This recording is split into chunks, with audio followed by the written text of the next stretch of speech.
Media day for the New York Knicks started yesterday, and we heard from Jalen Brunson, Julius Randle, RJ Barrett, and of course, head coach Tom Thibodeau.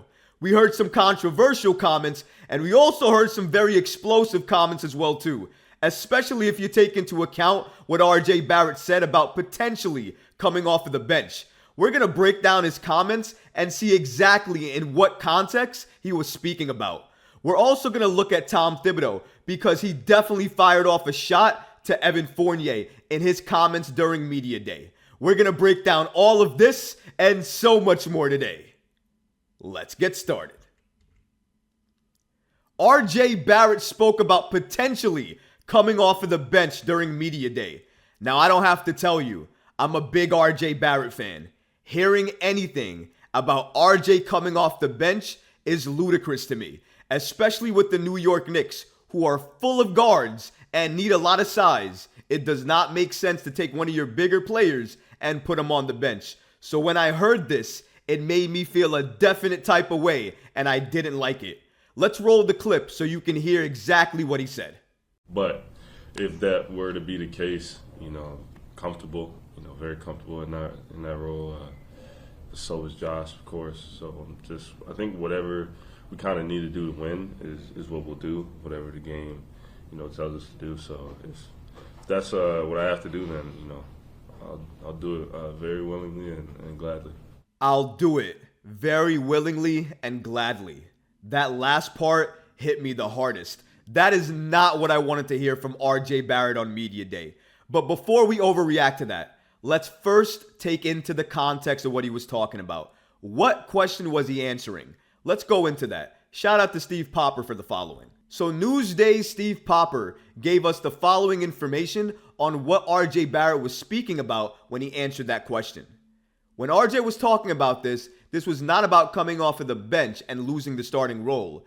It's about serving as the backup to Randle when Julius takes a break. With Obi gone, it's Hart, Barrett, and Sims who are expected to fill that spot. Shout out to Steve Popper for this update and giving us this clarification and context. Without it, we all would have overreacted. I'm sure I would have. And I definitely did for a little bit yesterday before I heard this context. Because anything about RJ Barrett coming off of the bench, for me, is ludicrous and makes no sense. However, if you take what he just said and you take this context we just heard from Steve Popper, I'm okay with it. If he's speaking about serving as potentially the backup for Julius Randle and playing back fiddle to him when he needs a rest, along with Josh Hart and Jericho Sims of all people. If you want to put those people in that particular position when Randle needs a break or a rest, I'm okay with it because honestly, I have to be okay with it. I've heard this all offseason. We've heard for weeks now with Julius Randle not really having a backup and Josh Hart having internal support for playing that backup 4 spot. And we've always heard reports from NBA sources stating that the Knicks were okay riding RJ Barrett a few minutes at that backup power forward spot. So of course, after hearing this for weeks, I'm not surprised by this. And of course, if we see it, it's not going to be something that shocks me. I don't want to see RJ Barrett move all the way to the 4, just like I don't want to see Josh Hart move all the way to the 4, because I've made the argument that when you move people out of their position, they're going to do worse. Even though they arguably could play the position and they arguably could guard those spots, it doesn't mean they should. You should put them in positions to win. And I don't think putting somebody out of their position is how you maximize their potential and help them win. I think if you do that, you can make the argument that you could hurt their game and their value. Now, maybe that's just me talking about it, but I saw that last year with RJ Barrett playing the 3 rather than the 2, and I saw what happened to his game. He's not a natural 3. He's not really a great defender right now, and he can't shoot the 3 ball that well. So why would you put him in a position to do that? You should put him in a position that maximizes his strengths, like driving to the basket, like being aggressive to the basket, taking contact, going to the line. That's what I would do for RJ Barrett. That's the type of plays I would run for RJ Barrett. Because if he gets off to a hot start, just like Julius, he can lead the team to victory himself. Because that's what he needs. He needs to get off to a hot start. He needs to get going. He needs to feel involved. That's where Jalen Brunson comes into play as well too. But just to go back to the comments as well, Is he coming off the bench? Is RJ Barrett entertaining potentially coming off the bench?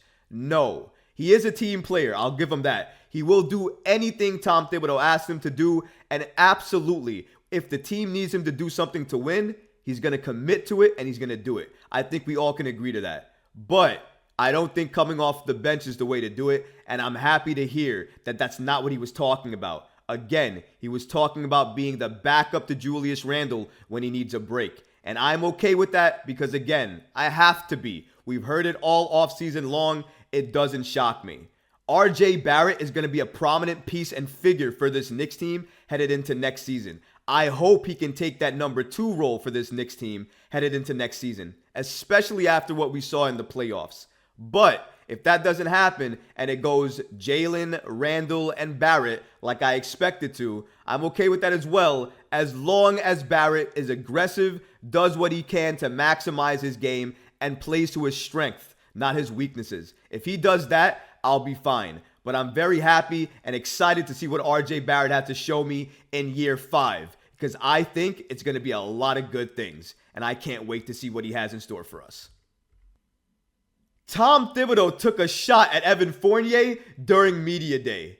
This was inevitable for me. I knew that the question of Evan Fournier was going to come up for Tom Thibodeau. It did. And in my opinion, he took a very analytical and Thibs approach to the response, but clearly took a shot at Evan Fournier in the process. Roll the clip. Yeah, well, the thing is, and I have great respect for him. And, you come into the season, I didn't go into the season thinking we were going to do the things that we ended up doing. We did it because we weren't having success one way, so we adjusted. And then the next group that went in, it's hard to argue with 37 and 22 and a +5 net rating.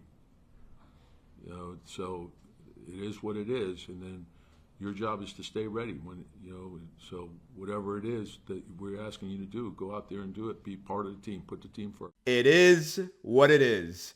Tom Thibodeau classic right there. He definitely took a shot at Evan Fournier in my opinion. He said it's hard to argue with 37 and 22.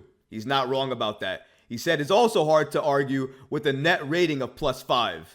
Also hard to argue. Shout out to Thibs, because I didn't expect him to take that direct of a shot at Fournier when he was asked, but he did. And I can't disagree with him. As much as I'd like to, I can't. Evan Fournier, when he was part of the offense for the New York Knicks last season, he didn't really do well. He didn't shoot the ball entirely well, and that's essentially what he's on the floor to do. And defensively, he's a turnstile. He just lets anybody get past him. He usually hits at the hands, so he causes a silly foul at times as well too, leading people to either go to the line or just adding up the fouls for the New York Knicks, something that they don't need, and it's not something that Tom Thibodeau likes to run.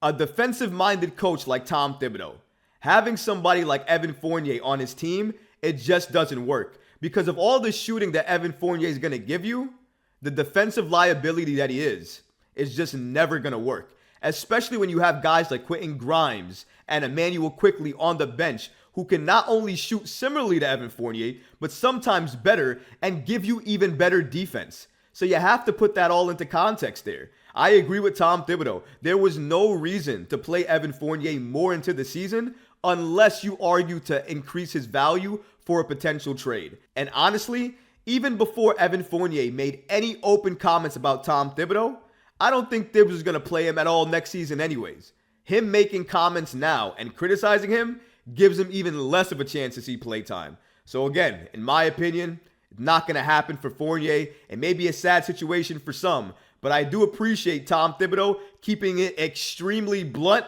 and real at the podium at Media Day, because honestly, there was nothing else for him to say. So he kept it very honest, maybe a little brutally honest, but still honest.